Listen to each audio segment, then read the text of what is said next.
Ladies and gents, we have another odd one for you, at least formation-wise. Let's check it out.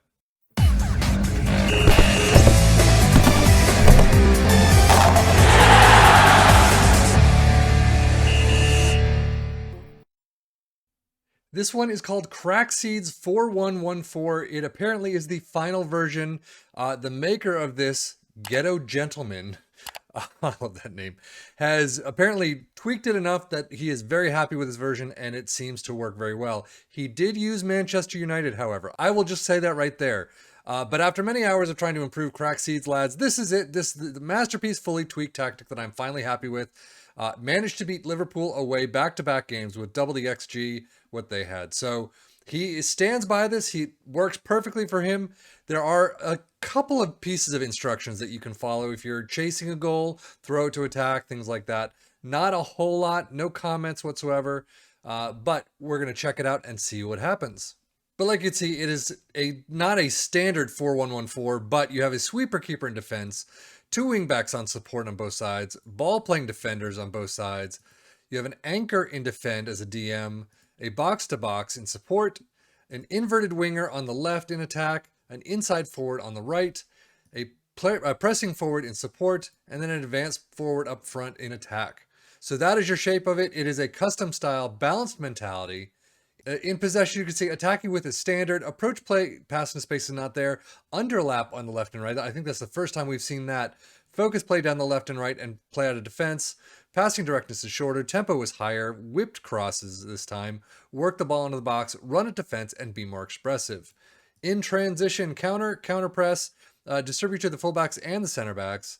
And then out of possession, high press line of engagement. A standard defensive line. Trigger press more often and prevent short goalkeeper distributions. And no instructions right there.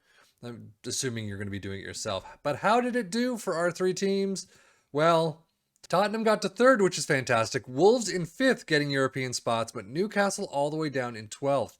Wolves with 66 points is definitely higher than I would imagine them to be generally. And then Tottenham with 74, definitely higher than what they usually bring. But overall, a fantastic run by at least Tottenham and Wolves.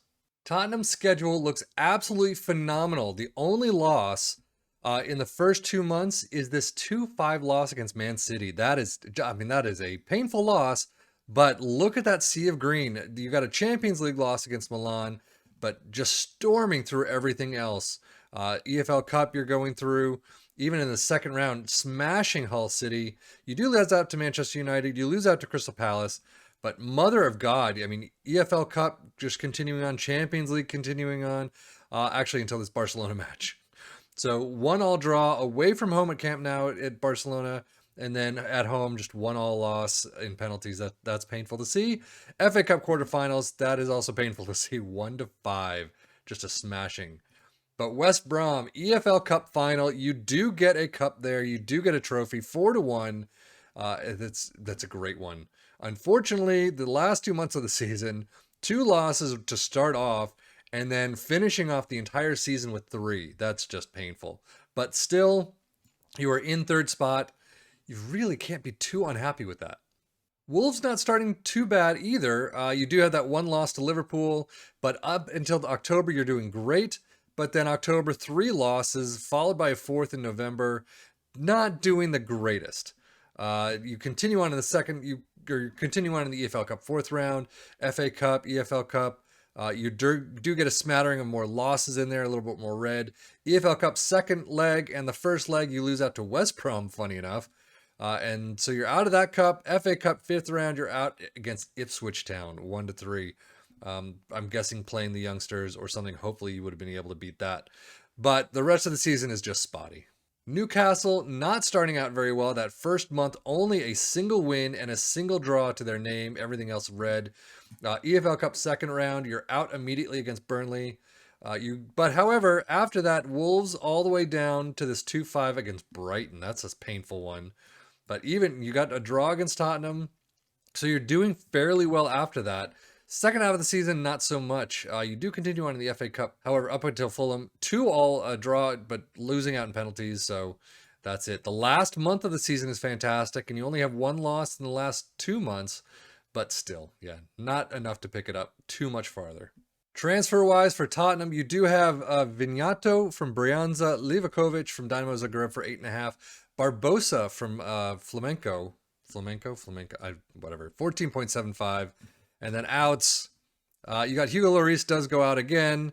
You got a couple. Sarr goes out. You got a couple in there that we've seen mostly before. For Wolves, Manafa comes from Porto, and then Maximiano from Lazio for 10.5. And then out, you do have Jose Sa goes out to Porto for 15.25.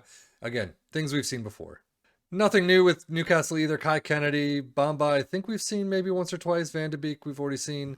And then outs, St. Maximin for 51 to Manchester City. So that is a big one right there.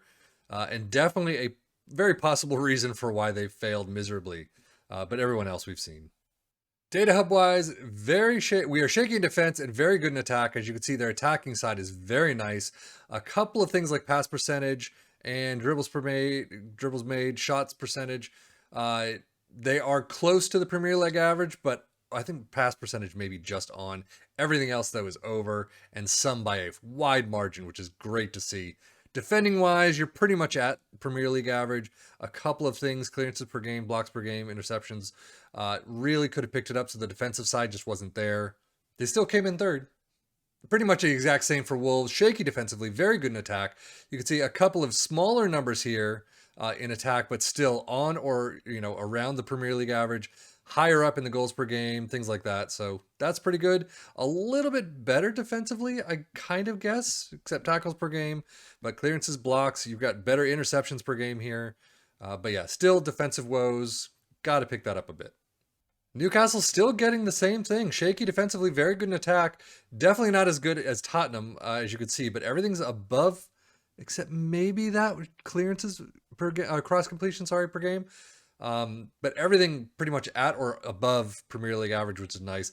You have defending wise, you have better Blues. Fouls made per game, not great, through the roof a bit, but everything else is just slightly under, whereas everyone else had, a little bit on the Premier League average and then some majors that weren't. But here, I guess a little bit overall better, but that fouls per game just hurts. Premier League overview, though. Most goals, Tottenham with 93. Very nicely done there. 74 for Wolves, 68 for Newcastle. All in the top 5. And then only Liverpool and Man City are in the top 5 as well. So as you can see, definitely an attacking game. I would not be surprised if no one was in these defensive categories. But fewer shots against, Tottenham and Wolves. Most possession, Tottenham and Wolves. Most dribbles made, Newcastle, there you go. Fewest conceded, Wolves. And most shutouts, Wolves with 12. I'm not too surprised considering they were 5th in the table, a lot higher than they generally find themselves. Most tackles won, nobody. I'm not surprised. Best completion, not too surprised.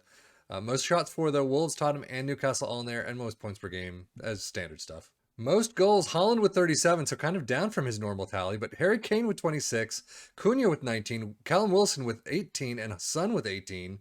So you've got some great numbers there for our teams. Most assists, Sarabia, Son, Kulusevski, Danjuma. You've got, some of those you see all the time. Some of those you see a lot of the time. Most player of the match awards, Haaland, of course. Harry Kane, that was 7. Cunha and Trippier with 6 apiece. Not too bad. Anyone else? Most dribbles made, Porro and Aït-Nouri. Fewest conceded. You got Jose Sa there for the time he was there. Maximiano that was there. So I guess you're replacing one with another. So Maximiano was a fantastic pickup. And sell Jose Sa for whatever you can get, I guess. Most shutouts, though. Livakovic is in there. Most tackles won, nobody. Most key passes, you got Sarabia and Trippier as usual. Most shots, Isaac and Son, of course. I'm surprised Kane's not in there, I guess. Player stats for Tottenham, Harry Kane with the top goal scorer with 36 goals over all competitions. Highest average rating as well, 7.44. Son with most assists with 20. And then Harry Kane, 12 player of the match awards. Not too shabby. For Wolves, top goal scorer was Cunha with 24. Neto with 7.15 average rating. Sarabia with 16 assists. Fantastic right there. Most player of the match awards, 6 for Cunha. Overall, definitely a pickup for Wolves in what we've seen most of this time. And then Newcastle, Callum Wilson with 19 goals, also with 7.21 assists. Trippier and Alexander Isaac with 10 assists apiece. And Trippier and Callum Wilson with 6 player of the match awards apiece. So, I mean, still, 54 points is not great, but they've got some okay numbers here. But Tottenham did get a trophy in there, so very nicely done, all in all. Yeah, so I mean, taking a look at it, Newcastle, you probably have to beef up your defense a bit. They need to pick it up defensively. They need a couple more, additions to the attacking side of things. St. Maximin, getting rid of him probably wasn't the smartest of ideas, keeping that season alive. But you're still well off relegation from 30 points, so I guess that's something. But anyway, that's it for me, Sefian FM for the Football Manager blog channel, saying thank you as always for watching. Take care and enjoy.